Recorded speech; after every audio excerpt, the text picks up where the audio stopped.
press@google.com অথবা এরকম info@giftran.com এই টাইপের মেইলকে বলা হয় ওয়েব মেইল। কারণ আপনারা দেখতে পাচ্ছেন যে অ্যাট সাইনটার পরে কিন্তু ওয়েবসাইটের ডোমেনের নেমটা বসানো হয়েছে এবং এটাকে আমরা আসলে প্রফেশনালি ইউজ করি, কারণ যে কেউ এই অ্যাটের পরের অংশটুকু দেখে বুঝতে পারবে যে এই মেইলটা আসলে কোন ওয়েবসাইট বা এজেন্সি বা কোম্পানি থেকে বিলং করে।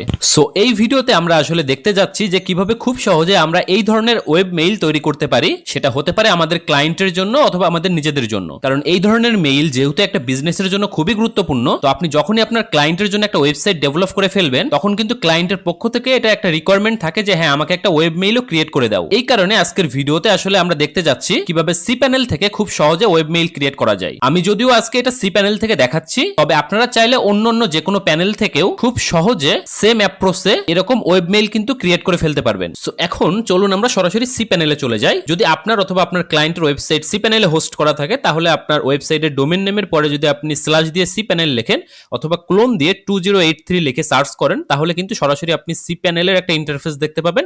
সেখানে আপনি আপনার ইউজার নেম এবং পাসওয়ার্ড, যেটা আপনাকে আপনার হোস্টিং প্রোভাইডার আসলে দিয়েছে, সেটা দিয়ে আপনি কিন্তু খুব সহজে সি প্যানেলে লগ ইন করতে পারবেন। অথবা আপনি আপনার হোস্টিং প্যানেলে সরাসরি লগ ইন করে তারপর সেইখান থেকে কিন্তু আপনি অপশন পাবেন। যেমন আমি যদি গোডাডি হোস্টিং প্রোভাইডারে ঢুকি, তাহলে কিন্তু আমি আমার যদি হোস্টিং এ আসি, এখান থেকে কিন্তু একটা অপশন পাওয়া যাচ্ছে সি প্যানেল অ্যাডমিন নামে।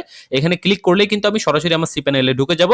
অথবা আমি যদি আরেকটা হোস্টিং প্যানেল থেকে দেখাই, এখানেও দেখেন একটা অপশন রাখা আছে log in to C panel. এখান থেকে কিন্তু আমি সরাসরি ক্লিক করলে এরকম একটা সি প্যানেলে প্রবেশ করব। সি প্যানেল আসার পর একেবারে সিম্পল, জাস্ট প্রথমে আপনি দেখবেন যে একটা অপশন থাকবে ইমেইল অ্যাকাউন্টস। অনেক সময় এই সেকশনটা নিচে থাকতে পারে, সো আপনি সরাসরি এখান থেকে সার্চও দিতে পারেন ইমেইল লিখে, তাহলে কিন্তু আপনি ইমেইলটা পেয়ে যাবেন আর কি, ইমেইল অ্যাকাউন্টসটা পেয়ে যাবেন। সো আপনি ইমেইল অ্যাকাউন্টসে ক্লিক করবেন। ক্লিক করার পরে যদি অলরেডি আপনার ইমেইল অ্যাকাউন্ট ক্রিয়েট করা থাকে, অর্থাৎ ওয়েব মেইল ক্রিয়েট করা থাকে, তাহলে সেগুলো নিচে দেখাবে। আদারওয়াইজ আপনি সরাসরি এই ডান সাইড থেকে ক্রিয়েট অপশনে ক্লিক করবেন, যেহেতু আমরা নতুন করে একটা ইমেইল অ্যাকাউন্ট তৈরি করতে চাচ্ছি। এখন প্রথম যেটা করতে হবে সেটা হলো আপনার ডোমেনটা সিলেক্ট করতে হবে। যেমনটা আমি দেখাইছিলাম, দেখেন এই যে অ্যাটের পরে কিন্তু giftran.com আছে। তো আপনি কোন ডোমেনের জন্য আসলে আপনার ওয়েব মেইলটা তৈরি করতে চাচ্ছেন সেই ডোমেনটা সিলেক্ট করবেন। যদি আপনার মাল্টিপল ডোমেন থাকে, তাহলে এরকম একটা ড্রপ ডাউন অপশন আসবে। তো আপনি আপনার ডোমেনটা সিলেক্ট করার পরে এই নিচে যে নামটা দিবেন সেটা হবে অ্যাটের আগে যে আপনার টেক্সটটা আপনি রাখতে চাচ্ছেন বা যে নামটা আপনি রাখতে চাচ্ছেন। যেমন আমার ক্ষেত্রে দেখেন এখানে লিখে আছে ইনফো করবেন। সো আমি ডেমো পারপাসে এখানে টেস্ট লিখে দিলাম।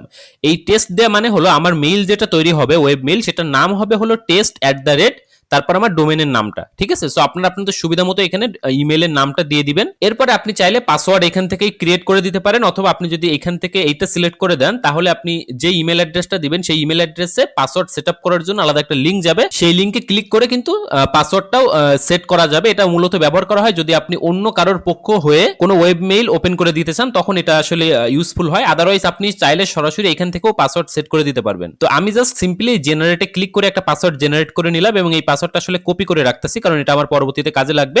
ভুলে গেলে কিভাবে আসলে এটা রিসেট করা যায় সেটাও আমি একটু দেখাই দেবো একটু পরেই। এরপরে আপনি এই যে অপশনাল সেটিংস, এখানে এডিট সেটিংসে ক্লিক করবেন। করার পরে আপনার এখানে আপনি এই ওয়েব মেইলটার জন্য কতটুকু স্পেস রাখতে চাচ্ছেন সেটা সিলেক্ট করে দিবেন। লেটস সে আমি 200 মেগাবাইট রাখতে চাচ্ছি, কারণ ধরে নিন যে আমার এই ইমেইলটা আসলে খুব বেশি প্রয়োজন হয় না। এরপর আর সবকিছুই অ্যাজ ইট ইজ রাখবেন, আর মেক শিওর আপনি এইখানে টিক মার্ক আছে নাকি একটু চেক করে নেবেন।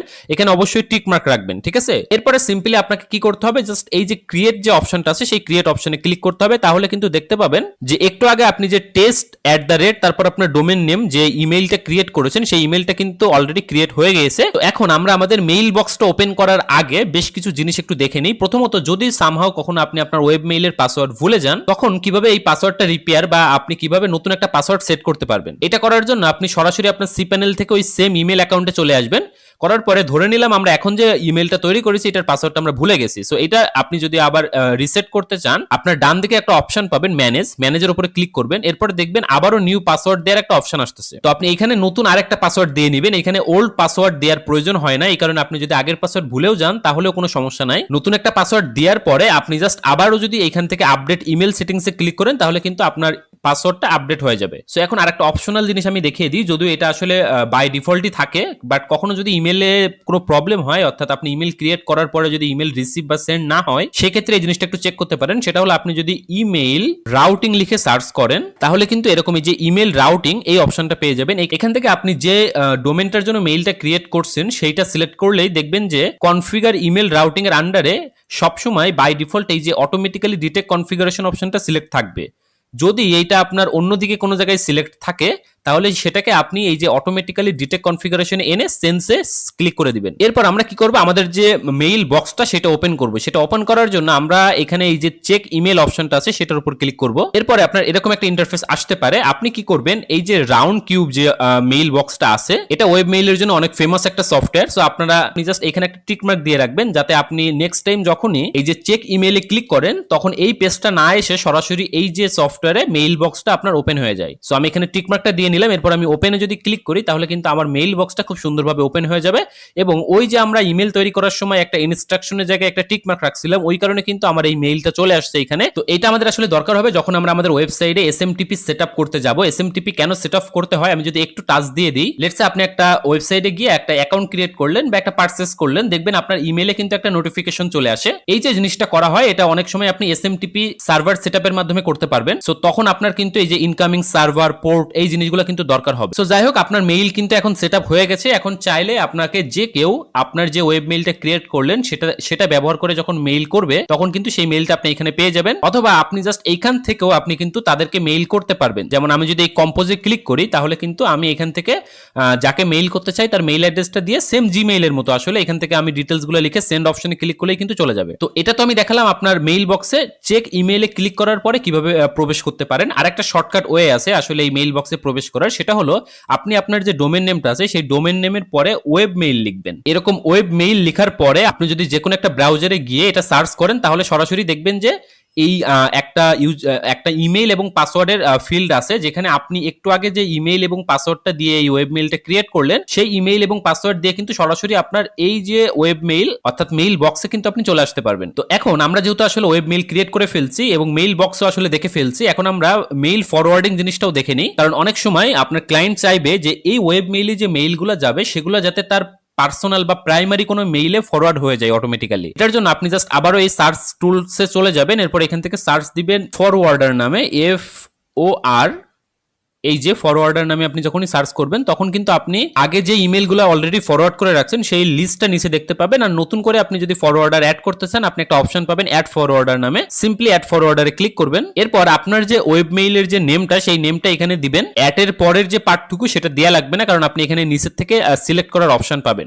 আমার ক্ষেত্রে আমি এখানে টেস্ট দিয়ে দিলাম, এরপরে অ্যাড, তারপর আমার ডোমেন নেমটা, এরপরে আপনি ডেস্টিনেশন সিলেক্ট করবেন, অর্থাৎ এই ওয়েব মেইলে যে মেইলটা আসবে সেটা আসলে কোন ডেস্টিনেশনে যাবে। সো আপনার পার্সোনাল বা আপনার ক্লায়েন্টের কোনো পার্সোনাল বা মাদার মেইল এখানে দিয়ে দিতে পারেন। এরপরে আপনি যদি অ্যাড ফরওয়ার্ডারে ক্লিক করেন তাহলে কিন্তু আপনার এই ফরওয়ার্ডারটা অ্যাড হয়ে যাবে। আর লাস্ট আরো একটা জিনিস দেখিয়ে দিই, আমি আবারও আসলে ইমেইলের অ্যাকাউন্ট স্পেসটাতে চলে যাব। আপনি যদি চান আপনার আইফোনে বা অ্যান্ড্রয়েডে আপনার এই মেইলটা সেট আপ করবেন অথবা ইন্টিগ্রেট করবেন, সেই ক্ষেত্রে আপনি দেখবেন একটা অপশন পাবেন, এটা হলো কানেক্ট ডিভাইস নামে। এই কানেক্ট ডিভাইসে ক্লিক করার পরে কিন্তু আপনি এখান থেকে কিন্তু আপনি আসলে আইম্যাপ, POP3, অটো কনফিগ যে অপশনগুলো আছে সব ডিটেলসগুলো কিন্তু এখান থেকে পেয়ে যাবেন। আর একটা অ্যাডভান্স জিনিস বলে দিই, কিছু কিছু ক্ষেত্রে এরপরেও যদি আপনার মেইল কাজ না করে তো সেই ক্ষেত্রে ডেফিনেটলি আপনি একটা জিনিস চেক করতে পারেন, সেটা হলো ডিএনএসটা। যদিও এটা একটু অ্যাডভান্স টাইপের জিনিস, তারপর আমি একটু শর্টে বলে দিই। অনেক সময় দেখা যাবে যে আপনার ওয়েবসাইটটা কোনো থার্ড পার্টি সিস্টেমের সাথে ইন্টিগ্রেটেড, লেটস সে ক্লাউডফ্লায়ারের সাথে ইন্টিগ্রেটেড, সেই ক্ষেত্রে কিন্তু আপনার এই যে ওয়েব মেইলটা আপনি তৈরি করলেন এই ওয়েব মেইলের জন্য ওইখানে নেম সার্ভারে প্রপার সেটআপ থাকতে হবে, না হলে কিন্তু আপনার ওয়েব মেইলটা অনেক সময় কাজ করবে না। সো যেহেতু এটা একটা অ্যাডভান্স বিষয়, সো আমি এখানে আসলে এক্সপ্লেন করতেছি না, কারণ এটা আপনার প্রবলেম হলে সরাসরি আপনি আপনার হোস্টিং প্রোভাইডারকে নক দিলেই তারা এটা ফিক্স করে দিবে। সো আশা করছি ওয়েব মেইলের বেসিক থেকে অ্যাডভান্স পর্যন্ত খুব ভালো একটি ধারণা পেয়েছেন। এর পরেও কারোর কোনো সমস্যা থাকলে কমেন্ট বক্সে অথবা আমাদের ফেসবুক গ্রুপে যোগাযোগ করতে পারেন।